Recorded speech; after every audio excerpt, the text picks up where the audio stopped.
जय सिया राम दोस्तों। ज्ञान आपरो चैनल में आपका स्वागत है। आज हम आप लोगों को सुनाने वाले हैं हनुमान जी से जुड़ी हुई सच्ची घटना, जो कि हमारे एक दोस्त के साथ घटित हुई है। एमपी की एक शादी में उसे जाना था। रात का वक्त था।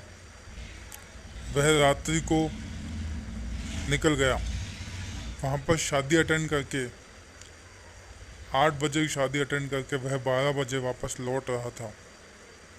सभी ने बहुत मना किया कि आप मत जाओ, रात्रि का माहौल है, अभी जाना सही नहीं होगा। लेकिन वह नहीं माना। ऑफिस के किसी ज़रूरी काम की वजह से उसे वापस घर आना था।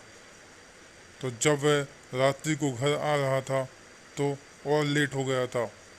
तब उसने ये सोचा कि क्यों ना शॉर्टकट अपनाया जाए, और वह जंगल के रास्ते से होते हुए अपने घर की ओर आने लगा। लेकिन जब वो रात्रि को रास्ते से आ रहा था, तब समय हो चुका था 1:30 का जो समय हो चुका था। आप सभी जानते हैं इस समय में काली शक्तियों का प्रभाव ज़्यादा रहता है। ऐसे में जब वह गाड़ी लेके जा रहा था तो उसे अजीब सा महसूस हो रहा था। आगे पीछे ऐसा उसे लगा जैसे कोई हो, बार बार उसकी ओर ही देख रहा हो। अचानक से 2 बार उसके सामने से काली बिल्ली गुजर के चली गई। जब तीसरी बार वही बिल्ली उसे दिखाई दी, तब वह घबरा गया। फिर जब उसने देखा आगे चल के उसकी गाड़ी में कुछ प्रॉब्लम हो गई थी और गाड़ी अटक अटक कर बंद हो गई थी। वह कुछ भी समझ पाता उससे पहले कि उसने अपने साइड मिरर में देखा तो एक चुड़ैल पीछे से देख रही थी और उसे मानो ऐसे कह रही थी, मनीष, मैं तुम्हें भी अपने साथ लेकर जाऊंगी।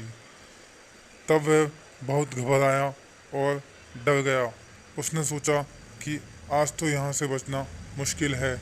लेकिन वह हनुमान जी को बहुत मानता था और मन ही मन हनुमान जी से प्रार्थना करने लगा, हे भगवान, मुझे यहाँ से निकालो। और बार बार वो चुड़ैल उसके शीशे के सामने आ गई थी। तब वह परेशान हो चुका था पूरी तरह से, उसे कोई रास्ता दिखाई नहीं दे रहा था। तब उसने पूरा दिमाग, पूरा ध्यान, सच्चे मन और हृदय से हनुमान चालीसा पढ़ना शुरू किया। आंखें बंद करके दोनों हाथों को जोड़कर हनुमान जी की शरण में स्वयं को महसूस किया और लगातार हनुमान चालीसा का पाठ करता रहा। जैसे जैसे वह हनुमान चालीसा पढ़ता गया, वैसे वैसे वह चुड़ैल, वह दुष्ट आत्मा कंटिन्यू उसे परेशान करती रही। लेकिन आप यकीन मानोगे, जैसे ही उसकी हनुमान चालीसा पूरी खत्म हुई, उसने अपनी आंखें खोलकर देखा तो पाया कि उसकी गाड़ी उसके घर के ही पार्किंग लॉज में थी और वह अपने घर में पार्किंग लॉज में बिल्कुल सुरक्षित था। तब उसने हनुमान जी को धन्यवाद दिया। वह बहुत खुश था और हनुमान जी के प्रति उसकी भक्ति और सच्ची श्रद्धा थी।